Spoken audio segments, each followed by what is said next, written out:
This is the subframe that I'm using from Unit 2 Fabrications out in Canada. Amazing subframe. Why? Well, first of all, it's lighter than the factory, it's stiffer, and also it frees up all this space right here. So when you're working under the car here, dude, it's so freaking easy, it's not even funny. So I just dropped my alternator and I could squeeze the alternator right here. And usually the OEM subframe is freaking massive and it covers a lot of space. So yeah, if you guys want something fancy, these guys right here, pretty awesome. And then way over here, just wanted to show you my super awesome wiring by Wires. So all these little yellow tabs and stuff, that's just labels of you know, where they go. So like oil temp, alternator. Here's my new alternator installed already. But dude, look how pretty this is back here. I mean, those little caps, that's just for like the heater core, and I capped them. Those are from HPS. But yeah, everything hidden right here still looks super nice. I know some people kind of neglect these areas, but let me pan this camera real quick. Look at that. Ooh, so clean. Look at even my little mount right there, engine mount.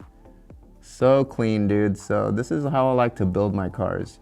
Even though you can't see it, you just gotta make sure that it's clean. So even got like fancy caps over there.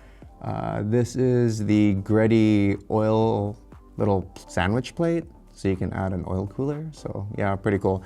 A lot of wiring and random hoses everywhere, but it still looks tidy and nice. So yeah, that's pretty much it. Just wanted to show you guys this. I'm sure some of you guys have already seen this setup, but I wanted to show you guys again. And this is my giant resonator where the cat used to be.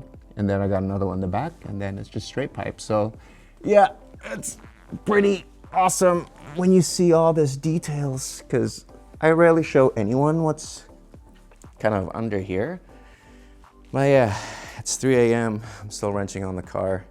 I just got back from the gym actually, and then before that I was working and then I was editing. So it's kind of hard to find time to work on the cars also, like drive them all. So yeah, if you guys are curious how the heck I don't have time to drive all the cars, it's because I'm freaking so preoccupied with so many things. So yep, here's the engine right here, B18C. Nothing too crazy here. I mean, it's just a clean swap. Skunk 2 intake manifold right here, and then carbing brace. I got my homemade intake. I've done so many of these videos. Some of you guys are probably sick of it, but also, you know, there's like a bunch of new followers that haven't seen this, so I just want to go through it again. This right here is where the battery goes. I pulled the battery because I'm working on the alternator. Do not work on your alternator if your battery is connected. I just gotta say, because you're gonna throw some big sparks. And then this is the little Canon plug for my, oh, there goes my battery. My battery's already asleep. I'm still awake. That's a Canon plug for the Wire ECU and engine harness. That's pretty much it.